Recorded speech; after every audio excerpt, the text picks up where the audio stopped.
Welcome to the Conversations That Matter podcast. I'm your host, John Harris, here for another Cell Phone on the Road edition to talk about the latest, the greatest, the hot off the press breaking news from over a week ago. That's right. This is an article from over a week ago in the Washington Post about Karen Swallow Prior and the pro-life movement and ending abortion. And it was sent to me from actually John Cooper, who has a great podcast called Cooper Stuff. You should check it out. He talks about these things sometimes, and he's a good guy in this whole kerfuffle between social justice activists and Orthodox believers. But the reason I thought he had he was onto something and thinking this would be a good article for me to talk about is because it illustrates a point that I've tried to make many times, once again. And that point is that the mainstream media, can we call it mainstream media? The lying propaganda media loves to use social justice activists within evangelical circles to promote their cause. They know what tool to use to get their job done,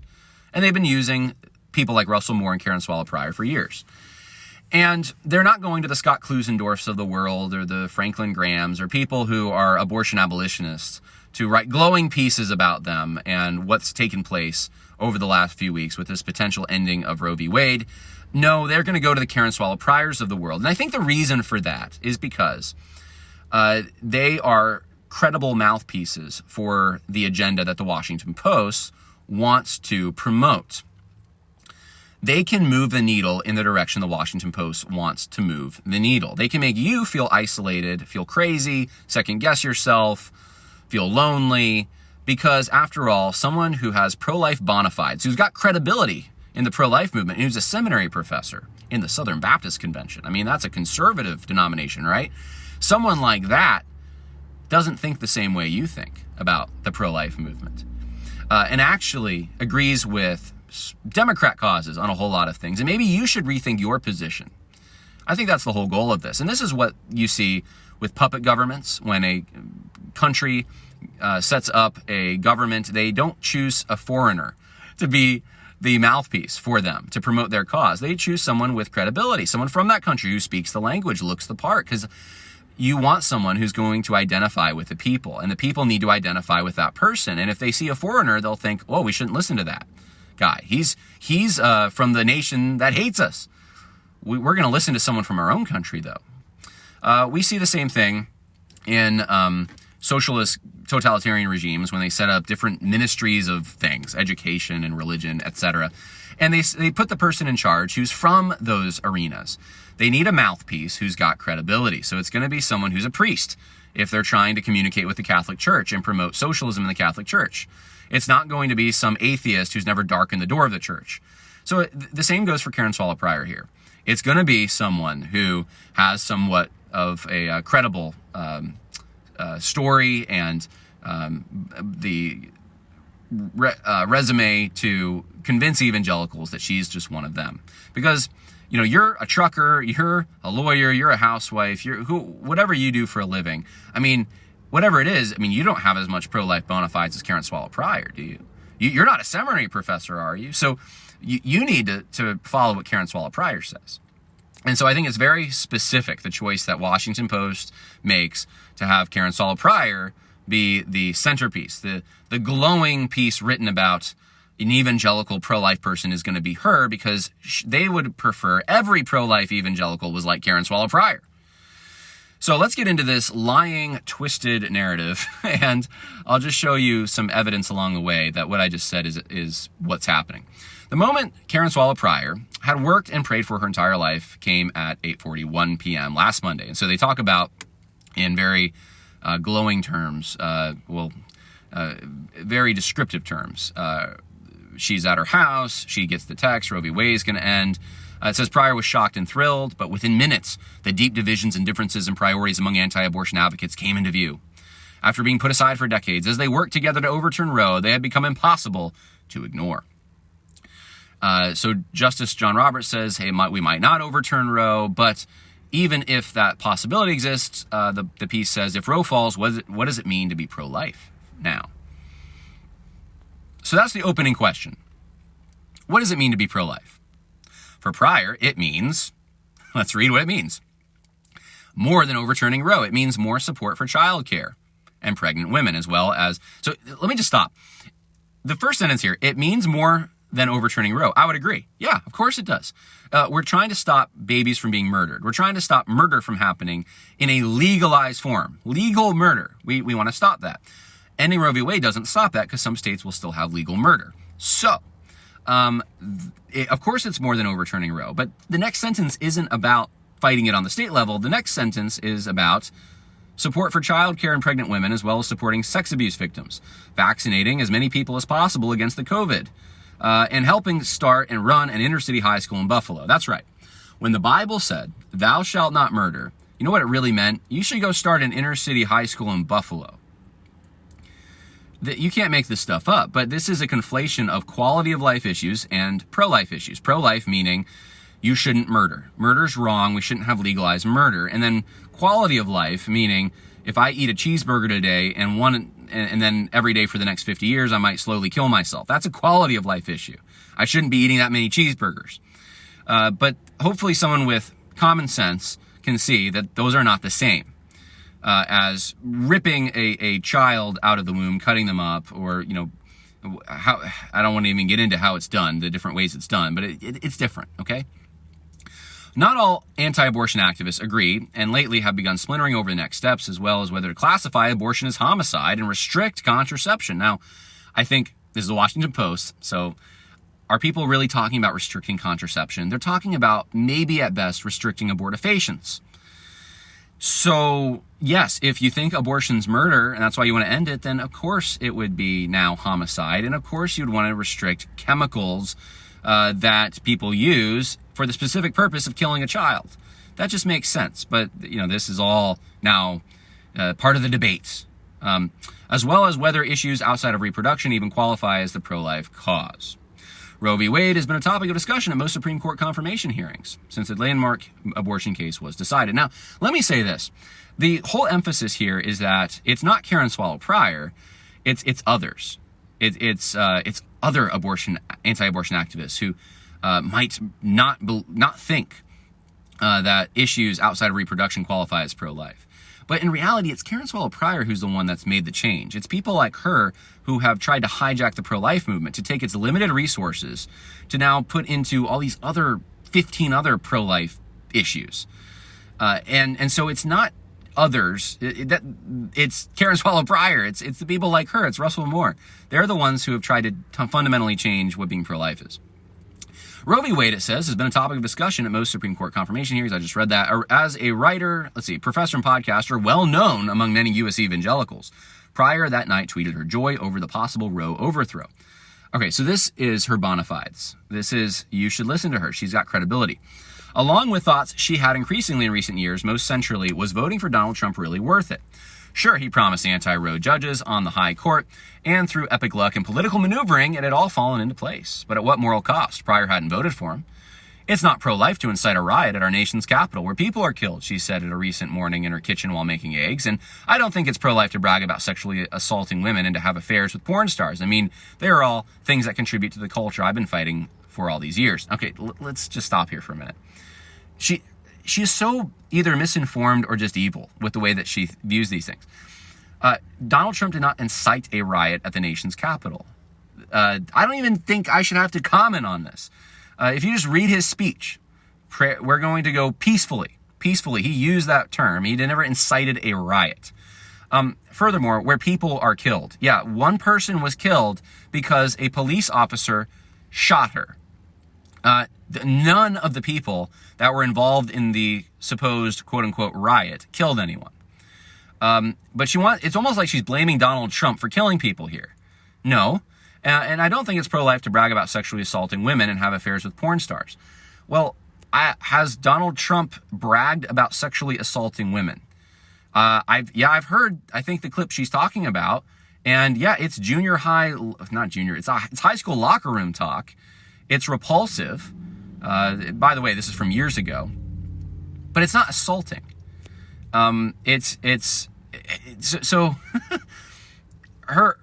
She's just off. Here's the thing. Donald Trump has enough bad moral baggage to draw from that you don't actually have to make stuff up, but they go the extra mile to just completely mischaracterize this. And I will say this, I don't think, I might not even be in the majority on this. I think it's okay if Karen Swallow Pryor says, this is my conscience. I think that I made the right decision in not voting for Trump because of his moral character. That's fine. I don't have a problem with that. I think people on the right, like Pastor Kerry Gordon, have made the same calculation, or decision, I should say, and that's fine. I don't have like a problem with that. I don't want them to violate their conscience. You've heard what I've said on this podcast. I would want to persuade people that you shouldn't have to violate your conscience. But okay, that's fine. But then and she actually even had a tweet I saw out there like this, to then basically say that it wasn't worth it, even though Roe v. Wade's being overturned, babies' lives are being saved, potentially. Even if that happens, that it wasn't worth it because it was a moral compromise. This is where I just don't understand why you even bring this up during a time like this. This is just a time to rejoice. If that happens, that's just a time to rejoice. Why even start talking about that? It's just weird to me, but that would be what the Washington Post would want you to hear. You've done wrong. You should go into the corner and think about what you've done, because even though it accomplished something you're rejoicing over, don't get too excited, because that's what's going to happen. It energizes the base. They think, well, we voted for Donald Trump. Donald Trump made good on his promise. He appointed these justices, and now look what's happening. And they don't want the base to be energized. They want the base to be subdued, and a lot of that has to do with evangelicals who are pro-life. How do you subdue them?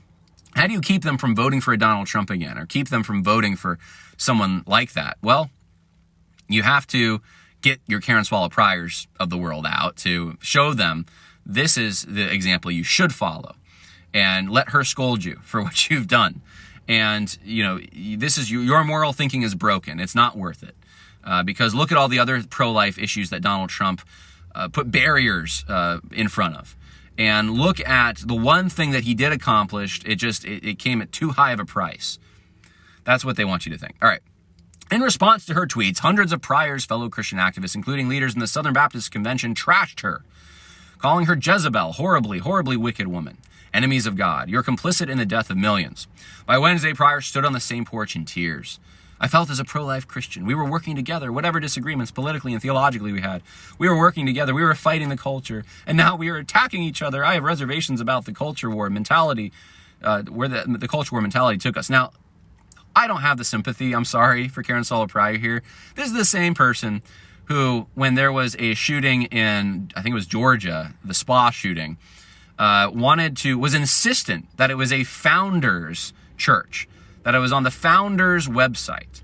It was listed there, and so we should categorize this shooter as part of a founders church, even though it was also an SBC church. I think it was also a Nine Marks church, but she wanted to make sure it's a founders church.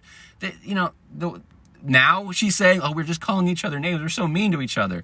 Yeah, Karen Swallow Pryor has been one of the big instigators. She's been part of the problem with all this. She's contributed to the state of affairs that we are experiencing right now. And now she wants to stand apart from it to some extent, as if she's the victim of these horrible, mean things that are said about her. Sorry, I'm not really buying this. A campaign pin from Pryor's run for lieutenant governor of New York. Let's see. Oh, sorry. That's the label of a picture on the article. I have the article in text form here, and anyway. Behind her, inside her house, were books of newspapers, clippings, and photos of her 5 arrests at abortion clinics. So here's her pro-life bona fides, okay? Here's what you're supposed to be impressed with and think she's the spokesperson for pro-life.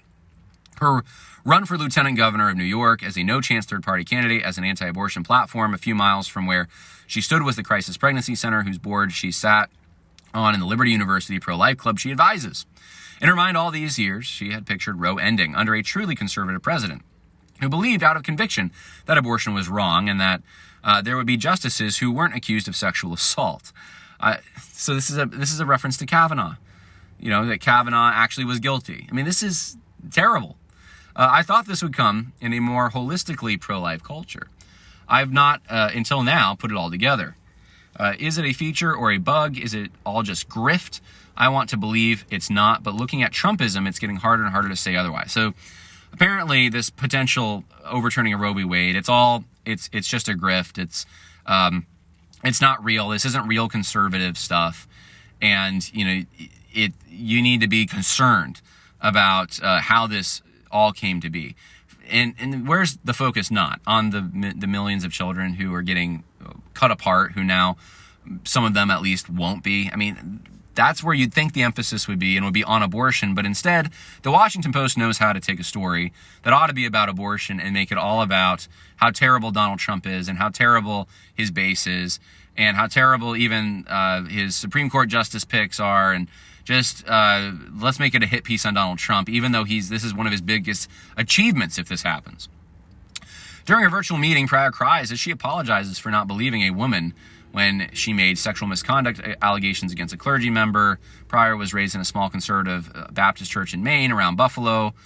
Before the culture wars, she says, the evangelical church wasn't yet so political, and she remembers having no particular expectation when, as a newlywed in her early 20s in 1987, she heard her pastor was hosting someone from Crisis Pregnancy Center. Those are usually Christian-run centers. Okay, this is all her bona fides. She's one of you, giving you the credibility here that you need to trust her because she's been through all these experiences. I remember being like, oh, I wonder what the pastor's going to say about abortion. They showed an anti-abortion film at her church.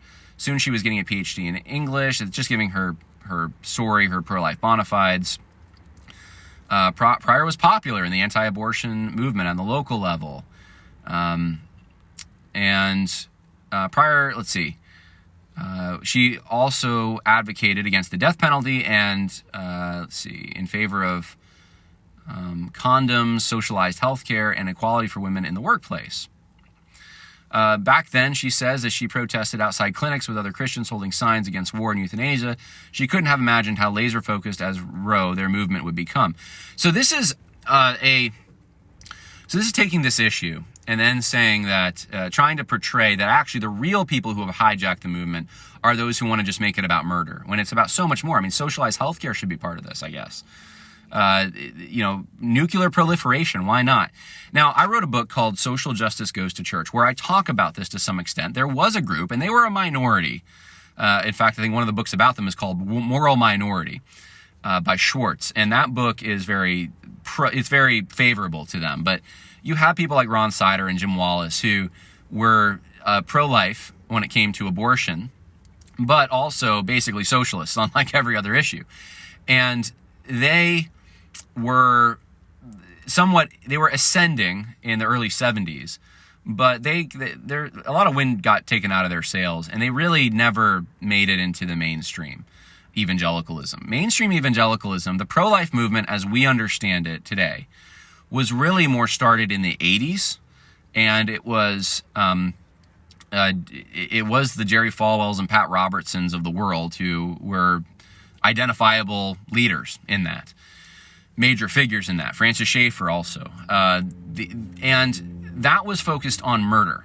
And that's the movement we have. Now, yeah, you still had your Ron Siders around who they would have, they would do their activist thing, but it was not, don't think that was like mainstream anti-abortion stuff.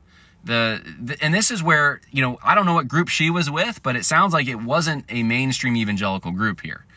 Whatever group this was, and it could be too, I don't know, but maybe some people had these personal views, but they also stood together on ending abortion. That was the whole idea behind the pro-life movement, was we need to end abortion. And if you want to come from a different political perspective on other issues, okay, but we're here for this one reason, to end abortion. So if Karen Swallow Pryor wasn't part of a group like that, if she was a part of a group that was pushing socialized healthcare and stuff, it was definitely a group that was outside of the mainstream. And the way they're portraying it here, though, is she's the mainstream. You are outside of the mainstream because you're part of this hijacked pro-life movement that just cares about murder. All right, despite Pryor's memories of a bigger pro-life tent, historians on abortion in America say religious and social conservatives who oppose abortion, birth control, and gay rights coalesced together around reversing Roe. By the time Pryor got involved, politicians, donors, and advocates also recognized the ruling as something everyone in the pro-life movement could agree on, and as a way for them to focus power. The extent to which Roe sucked all the oxygen in the room, that's the whole story, more or less, said Kevin Wallstein. All right, I don't want to read about Kevin Wallstein. Let's skip ahead here. Pryor talks about it's become more angry and threatening, and she saw a woman frightened by anti-abortion signs, and we're not convincing people as much. And so she's really coming out against the modern pro-life movement. Pryor took a job at Liberty, it says, and Pryor, and so gives her credentials and her Christian credentials there. Okay, so she believes in respectful debate, but around her, the country was becoming more polarized. So it's, again, Karen Swallow Pryor is somehow aloof from all this. She doesn't contribute to any of the polarization. She's just around her, it becomes polarized because she believes in respect. The pro-life movement focus on abortion in Roe grew so narrow that some protesters also wanted to emphasize saving lives of death penalty prisoners or migrants at the border.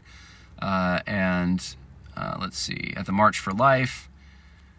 They're just giving you kind of a history here, or trying to, of Karen Swallow Pryor and her involvement in the pro-life stuff. Let me read this to you. Long known as a trusted, beloved ear to some LGBT students at Liberty, she appeared at a 2015 groundbreaking film festival looking at the experience of queer evangelicals. Photos of her smiling and posing with openly gay Christians, I've seen those, at the affirming event, even though she was there to share her view opposing same-gender marriage, opened a flood of critical pieces about her from fellow conservative Christians. For attending the event and for saying abortion and human sexuality are complex topics, and that she sees common ground with advocates for abortion and same-sex marriage, Pryor was called sinful, bizarre, and an example of shocking liberalism.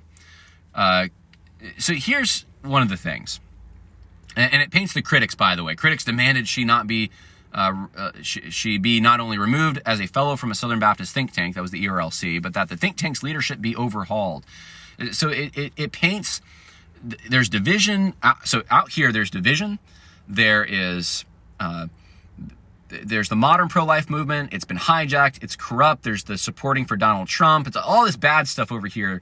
And then there's Karen Swallow Pryor over here, who believes in respect and who can get along with others, and who believes that there's like 15 other issues other than just baby murder that the pro-life movement needs to focus on. And she's the more reasonable conservative that the authentic conservative we'd really like more of. And so it does serve exactly the point that I made at the beginning of this, that it's painting a picture of people probably like you and me, that we're just these unreasonable, demanding kind of moral compromisers, and that she's, Karen Swallow Pryor, this poor person who's just trying to navigate life and be nice to people, is just being attacked viciously. You know what, though? Here's the thing, and let me just give you a few things that they're not talking about here. Like, for instance, I was at Liberty University's campus. There was a little bit of an overlap when Karen Swallow Pryor was there. I remember 2019, there was a protest, a very pro-LGBT protest that happened on the campus. And there was a professor who went up and started like hugging the protesters and showing support for them. And you know who that professor was? It's Karen Swallow Pryor. And the people who were pro-LGBT, I remember this, were even posting things on social media about how much they appreciated Karen Swallow Pryor. Why do they appreciate her so much? There's another one, I think it was the same year, where she had just come out with this book called Engaging Culture. In the foreword to the book, she says, or the intro, whatever, she says that everyone who's contributed to the book is an Orthodox Christian. Guess what? Matthew Vines contributed a whole chapter, and he supported same-sex marriage. And Matthew Vines somehow, I guess, is an Orthodox believer. Now, Karen Swallow Pryor did book signings on the campus of Liberty University, even though that position, that idea, would contradict and would Liberty's code of conduct, and it would give students reasons to question Liberty University's code of conduct. But here she is doing these book signings. This is the kind of Karen Swallow Pryor that made, I think, conservative Christians uncomfortable, because they're like, hold on, we have a code here. We have a student code of conduct. Why are you undermining it? Why is it that, she's endorsed Revoice theology, even though she's kind of tried to distance herself from Revoice now. Why is it that she ends up being so loved by people that are in these particular groups of people, LGBT, pro-LGBT folks? Why? Why do they? Because she's I don't think it's just because she's so reasonable and everyone else is foaming at the mouth. I think it's because she validates them to some extent. And she validates their arguments to some extent. She tries to find common ground with them. And then she's harsh against those. She punches to the right exclusively, pretty much. And so that's the reason I think that there's a frustration with her, or has been. Then came the election of Trump, accusations of sexual assault, and his very fine people on both sides comments after the deadly white supremacist march in Charlottesville. Yeah, this fine people on both sides. Yeah, people who supported the Robert E. Lee statue. And then people who were against the Robert E. Lee statue, there were fine people. If you look at the context of his comment, he wasn't saying... Anyway, his Washington Post spin. When Pryor arrived at the National Mall in January to see Trump address the March for Life, the first president to do so live, she looked out over the MAGA hats and felt deflated. She'd chaperoned a big group of Liberty students by bus to the march. The group from Lynchburg was there. She was there with Charlie Kirk, a young right-wing leader who was with other leaders. And they were, it says, they had recently been shown making white power signs and comments that appeared to praise Adolf Hitler. I don't know what to do. You just laugh, I guess. That as Trump addressed the crowd, Pryor was overwhelmed. It was like some O. Henry short story. We got what we wanted, a quote-unquoted pro-life president, and this was not what I wanted. She recalled her. This is just, anyway. Let's just skip ahead. I don't even know if I can finish this article.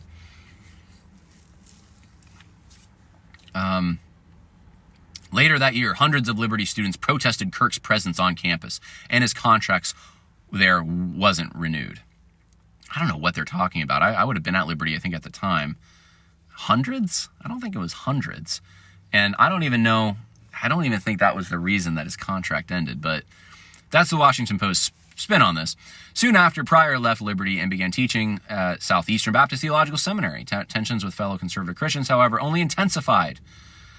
Some savaged her on social media for comparing abortion deaths to COVID deaths. Yeah, because she had a whole tweet thread basically about John MacArthur and how terrible John MacArthur's church was for opening during COVID, and that this was not consistent with being pro-life. And it was like, what? You're comparing what John MacArthur's doing to murdering children. It makes no sense. But if you start doing that with people, calling them in an even a veiled way murderers when they're not, people do tend to get upset. And that's not exactly winsome. So it's to make her out like she's the victim and standing apart from all this controversy is ridiculous. Oh, man. All right. I'm just going to skip ahead here because it's more of the same on so much of this. Let's see. They talk about the criticism we get isn't about how we spend our time and money, she said, but how we act and what we say. I think it's more posture, our attitude, our rhetoric towards the other issues, other pro-life issues, not just murdering, that involves not just quality of life, but literal lives, whether it's the lives of refugees, black lives, or anyone who's is oppressed. That is the heart of it. And so that's her answer against the argument that I brought, or the distinction really I brought, which is that there's life issues, there's quality of life issues, and she's trying to say, well, it's not quality of life, it's literal lives, because these black lives matter, and refugees' lives matter, and of course they do. So I would agree that if what you're trying to say is we shouldn't just kill them, murder them, then agreed. If there's a law on the books that supports that, then we shouldn't do that. But guess what? There's no laws that support that. So it's not the same thing. Karen Swallow Pryor. The pair was later asked about how abortion opponents should look at voting. Okay, let's see here. I'm going to skip ahead again. They cover a little bit the Gospel Coalition's debate between Scott Klusendorf and Karen Swallow Pryor. She talks about, she makes fun of Christians who say, I'll get martyred for Christ, but they won't get a COVID shot, which is just, I don't even know if it deserves comment. Let me just read for you the end of this article, okay? Soon all the peach cobbler was gone. The sun was down. Pryor was exhausted. She said her goodbyes and headed in to the dark for home. So it's so descriptive. It puts her in this really favorable light. Karen Swallow Prior, she's adored by the mainstream media, which you would think a conservative Christian just normally wouldn't be. And you have to ask yourself, why then is Karen Swallow Prior? And the reason is not because she's just, everyone else has rabies and she's the only reasonable one out there. It's because she does the work the media can't do, because the media lacks something. They lack credibility. They don't have the full ear of conservative Christians, but they want so badly to get into the mind of conservative Christians. But who does have their ear? Well, maybe Karen Swallow Prior does. That's why they have Karen Swallow Prior say some of the things that they'd like to say. And I don't think it's any more complicated than that. All right, hopefully that was helpful for some of you in understanding why these pieces are out there and what they accomplish, and how to read them maybe in the future. And that's all I got for today. God bless.